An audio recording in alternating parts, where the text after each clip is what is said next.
I sat at the long dining table, staring at the perfectly browned turkey in front of me, the one I'd paid for. Again. Candles flickered across the table as everyone laughed and passed plates around. It was Thanksgiving, and my brother Tyler's house was packed with relatives. Melissa, his wife, sat at the head of the table like she owned the place. She probably thought she did. Her wine glass caught the light as she gestured dramatically, telling some story about her latest lifestyle blog post that nobody really cared about. To my right, Tyler was loading his plate with stuffing, grinning like this was the best day of his life. Maybe it was for him. Free food, free entertainment, free everything. Courtesy of me, I picked at my mashed potatoes, feeling that familiar weight in my chest. The weight of doing everything and getting nothing, not even a thank you. Melissa tapped her fork against her glass. The room quieted. "Before we eat," she announced, standing up with that practiced smile she used for her Instagram videos. "I just want to say how grateful we are to be surrounded by family." She paused for effect, her eyes scanning the room before landing on me, especially Claire, who's always so generous with her money. Let's give her a round of applause for funding another beautiful family gathering. Everyone clapped. Aunt Linda smiled warmly at me. Cousin David raised his glass. Tyler laughed and said, "Yeah, thanks, sis." But something in Melissa's tone made my stomach twist. It wasn't gratitude. It was mockery, wrapped in politeness. She sat back down and leaned toward Tyler, but her voice carried across the table. "Must be nice having no husband, no kids, nothing to spend money on but us." What else would she do with it? A few people shifted uncomfortably. Someone coughed. Melissa took a sip of wine, smiling like she'd just made a joke. I placed my fork down slowly and looked directly at her. "You're right, Melissa. Certainly not on people who are planning to sue me for inheritance money that was never theirs." Her wine glass stopped halfway to her lips. Tyler's fork clattered onto his plate. Aunt Linda's eyes went wide. Melissa's face drained of colour. "What are you talking about?" I reached into my purse and pulled out a folded document. I placed it on the table in front of Tyler and Melissa. "That's a cease and desist from my lawyer. I found the emails, Melissa. All of them. The ones where you discussed fabricating claims that Mum and Dad promised you half the estate. The ones where you called me the lonely bank." Dead silence. Tyler opened his mouth, closed it, opened it again. "Claire, I can explain." "I don't need you to explain," I said quietly. "I need you to understand that as of today, every account I've been covering for you is frozen. The joint account I set up for family emergencies? Closed. The trust fund installments you've been getting? Suspended pending legal review. And this house?" I looked around the dining room. "The one I paid the down payment for 4 years ago? I want my money back." "You have 60 days. Melissa shot to her feet. "You can't do this. You can't just—" "I can, and I am." I stood up slowly, tucking my chair in like a polite guest.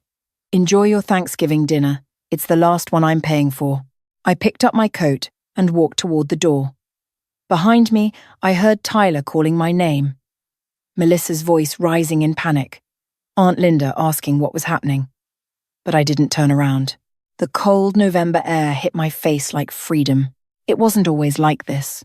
4 years ago, when Mum and Dad died in the car accident, Tyler and I were supposed to be in it together.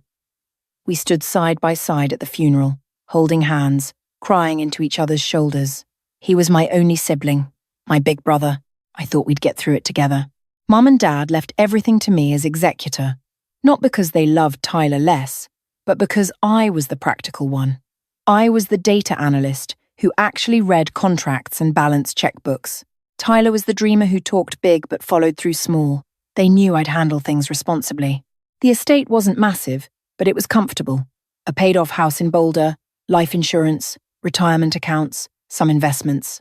After everything was settled, there was about $890,000 to split between us. The will was clear, 50-50 after I handled all the affairs. But then Tyler met Melissa. She was a lifestyle blogger with 12,000 Instagram followers who thought that made her an influencer.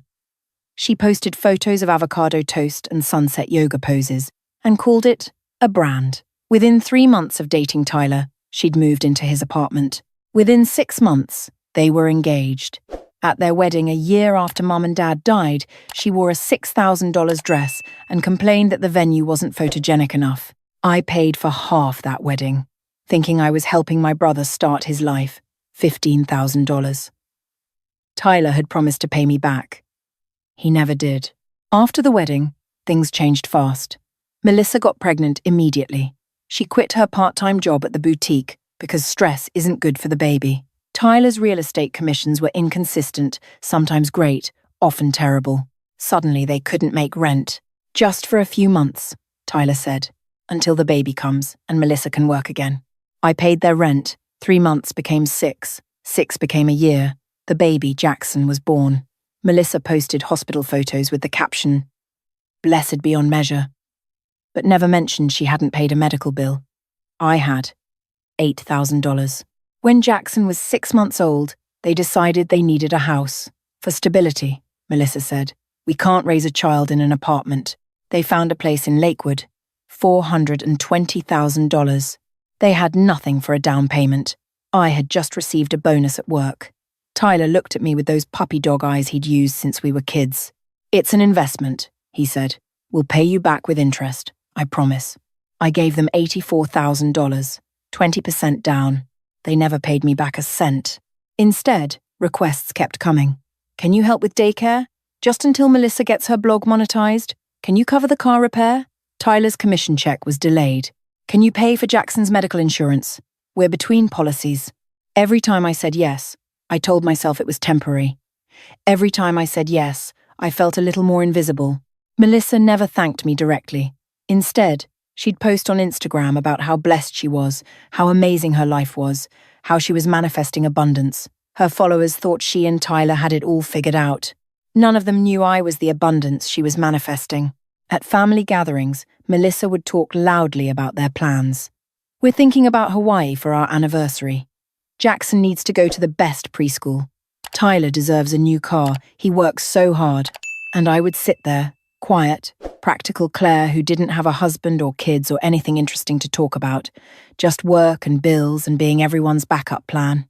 I started to feel like a ghost in my own family, present but unseen, needed but not valued.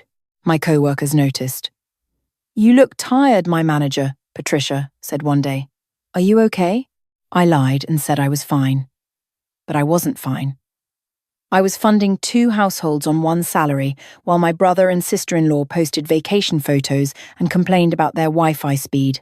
The breaking point came on an ordinary Tuesday in October. I was working from home, deep in a data analysis project, when my phone buzzed. A notification from my credit monitoring app. Someone had tried to open a credit card in my name. The application was denied because of a flag I'd set up, but the attempt was real. I called the credit bureau immediately. They confirmed someone had used my social security number and date of birth to apply for a $25,000 credit line. The address on the application was Tyler and Melissa's house. My hands shook as I hung up. I sat there staring at my laptop screen, not seeing the numbers anymore. They'd tried to open credit in my name. I wanted to call Tyler immediately and scream. I wanted to call Melissa and tell her exactly what I thought of her, but something stopped me. A cold, clear thought. If I confront them now, they'll lie. They'll make excuses. They'll cry and apologize and promise it was a mistake. And I'd probably forgive them because that's what I always did. Instead, I opened a new browser tab and searched for lawyers. Not just any lawyer. An estate attorney who specialized in fraud and elder abuse. I found one named Jennifer Chen with excellent reviews and a profile that said she fights for victims of financial exploitation. I called her office. "I need to talk to someone about my family stealing from me," I said, my voice steadier than I felt. Her assistant scheduled me for the next day. That evening, I couldn't sleep. I lay in bed staring at the ceiling, thinking about every time I'd said yes when I meant no, every bill I'd paid that wasn't mine. Every guilt trip that worked because I thought being a good sister meant being a doormat. I thought about Mum and Dad. Would they want this? Would they want Tyler taking advantage of me? Or would they want me to be strong, to protect what they'd worked their whole lives to build? I knew the answer. The next morning, I met with Jennifer Chen in her downtown Denver office. She was in her 40s, sharp-eyed, and no nonsense. I told her everything. The down payment, the rent, the medical bills, the credit card fraud attempt. I showed her bank statements, Venmo transfers, text messages where Tyler asked for just one more favor. Jennifer listened without interrupting. When I finished, she leaned back in her chair and said, "Claire, what you're describing is financial exploitation by family members. It's more common than you think. I just want it to stop," I said, "but I don't know how without destroying the relationship." She looked at me carefully. "Can I ask you something? What relationship are you protecting? Because from where I'm sitting, they've already destroyed it. You're just refusing to see the wreckage." That hit me like a punch to the chest. "Here's what I recommend," Jennifer continued. "We document everything, every payment, every promise, every request. We calculate exactly how much you've given them over 4 years. Then we send a formal demand letter for repayment. If they contest it, we have enough evidence to pursue civil claims. The credit card fraud attempt is particularly serious. That could be criminal. I don't want to send my brother to jail," I said quickly. "Then he should probably start being a better brother," Jennifer replied. "But that's your choice to make.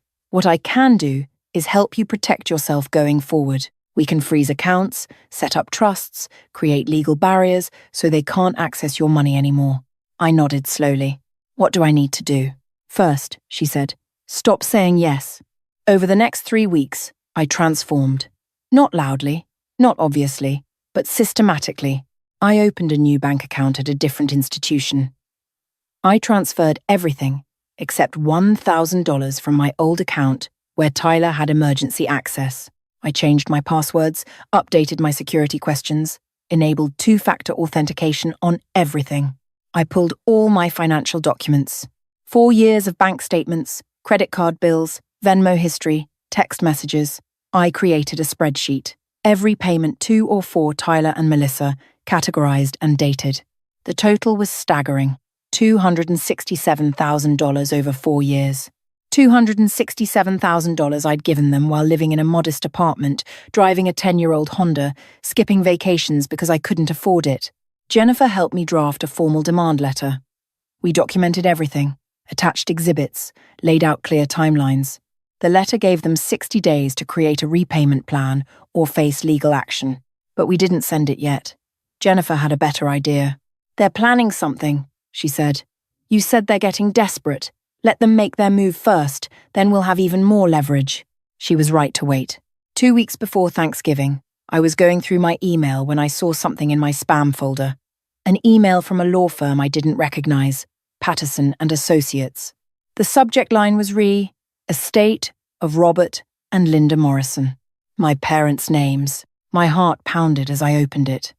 It was a preliminary inquiry about whether I'd properly executed my duties as executor and whether the estate distribution was in accordance with decedent's true wishes. They were looking for grounds to contest the will. I forwarded it to Jennifer immediately.